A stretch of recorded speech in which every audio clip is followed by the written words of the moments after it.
Hello everyone, কেমন আছো সবাই? আশা করছি খুব ভালো আছো আর আমিও খুব ভালো আছি। চলে আসলাম নতুন একটা দিনের নতুন সকালের নতুন একটা ভিডিও নিয়ে। অনেক দিন পর একটা ভ্লগ ভিডিও নিয়ে চলে এসেছি তোমাদের কাছে। আজকের দিনটা জানো তো খুবই স্পেশাল একটা দিন আমার জীবনের, তো সেই জন্য ভাবলাম তোমাদের সাথে আজকের দিনটা আমি শেয়ার করে নিই। আর জানো তো প্রায়ই ভেবে থাকি তোমাদের সাথে আমার কিছু কিছু দিনের ভিডিও শেয়ার করব, কিন্তু সময়ের জন্য করেই উঠতে পারি না। তাই ওই ছোট্ট ছোট্ট ক্লিপগুলো। আর প্রথমেই বলে রাখি, আজকের ভিডিওটা কিন্তু কেউ স্কিপ করবে না, লাস্ট পর্যন্ত অবশ্যই দেখবে, তাহলেই বুঝতে পারবে আজকের দিনটা আমাদের জীবনে কতটা স্পেশাল একটা দিন। তো তোমাদের সাথে গল্প করতে করতে দেখো আমি চলে এসেছি মন্দিরে। বাড়িতে তো স্নান ধান কমপ্লিট করে প্রথমেই বাড়ির ঘরের পুজোটা দিয়ে দিয়েছি, তারপরে চলে এসেছি মন্দিরে। আর কিছু কিছু দিন আমার সেই দিনগুলো মন্দিরে না আসলে একদমই মন ভালো লাগে না, তো সেই জন্য খুবই একটা স্পেশাল দিন আজকে চলে এসেছি মন্দিরে। আর মন্দিরে এসে প্রথমে মায়ের দর্শন করে নিয়েছি। মায়ের দর্শন করে তো মনটা খুবই ভালো হয়ে যায়, সারা দিনটা যেন ভালো যায়। জানো তো বন্ধুরা, প্রত্যেক দিনই মনে হয় মায়ের দর্শন করে নিই, কিন্তু আমরা যেহেতু আমাদের বাড়ি থেকে একটু দূরে থাকি, মানে তোমাদের তো বলাই হয়নি যে এই মন্দিরটা কিন্তু আমাদের বাড়িরই মন্দির, আমাদের পুরনো বাড়ি, সেহেতু আমরা যে ওখানে থাকি না বলে প্রত্যেক দিন দেখা মানে মায়ের দর্শন নেওয়া হয় না। তো প্রত্যেক দিনই মনে হয় যে মায়ের সাথে একটু দেখা করে আসি, কিন্তু সম্ভব হয় না সারা দিনের কাজকর্মের ভিতরে, যে সব দিন তো সময় বার করে উঠতে পারি না, তো সেই জন্য মায়ের দর্শন নিতেও সব দিন আসা হয় না। তো কিছু কিছু স্পেশাল দিন যেগুলো থাকে সেগুলোতে মায়ের দর্শন না করলে আমার মন একদম ভালো লাগে না।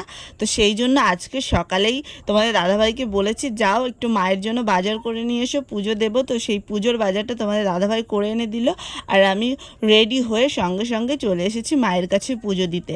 আর জানো তো আমি সবসময় মায়ের কাছে প্রার্থনা করি যে যে যেখানে থাকুক, যে যেভাবে থাকুক, সবাইকে তুমি সুস্থ রাখো আর ভালো রাখো।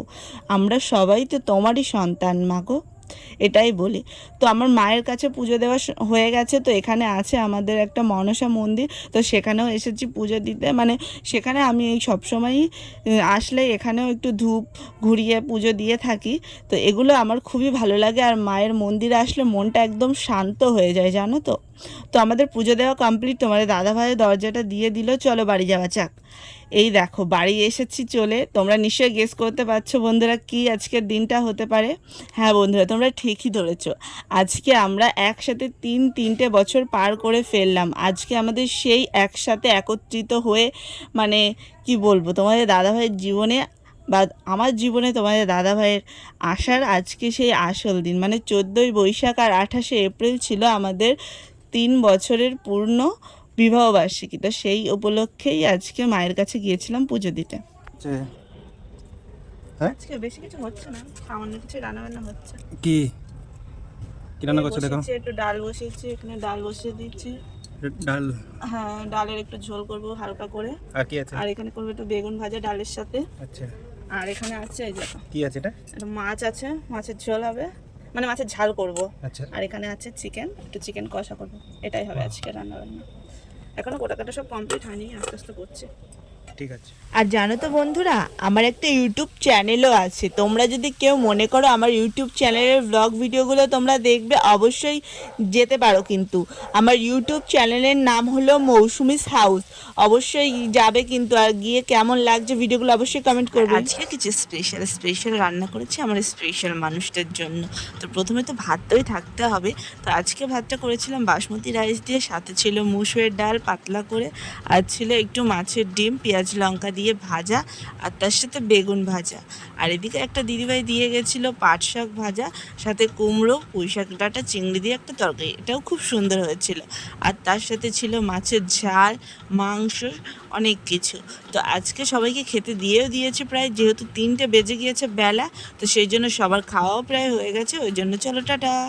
এদিকে আমি ভাত বেড়ে নিয়েছি, খেতেও দিয়ে দিয়েছি। আর দেখো বাইরের অবস্থা, কিছুটা রোদ কিছুটা মেঘলা ওয়েদারে উঠেছে ঝোড়ো হাওয়া, কি একটা অবস্থা কি বলবো। এদিকে চলে গেছে দুপুরবেলা কারেন্ট।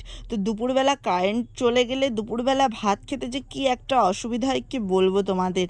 তো কিছু করার নেই, এর ভিতরেই সবাইকে ভাত দিয়ে দিয়েছি খেতে, সবাই খাচ্ছে। আর বাইরে তো কন্টিনিউ হাওয়া হয়েই চলেছে। আর তার ভিতরে কি ঘটেছে দেখো, আমাদের একটা কাঁঠাল গাছ আছে, সেই কাঁঠাল গাছ থেকে একটা কাঁঠাল পড়ে গিয়েছে, মানে এই ছোট একটা কাঁঠাল, তো কাঁঠালটা খারাপই ছিল।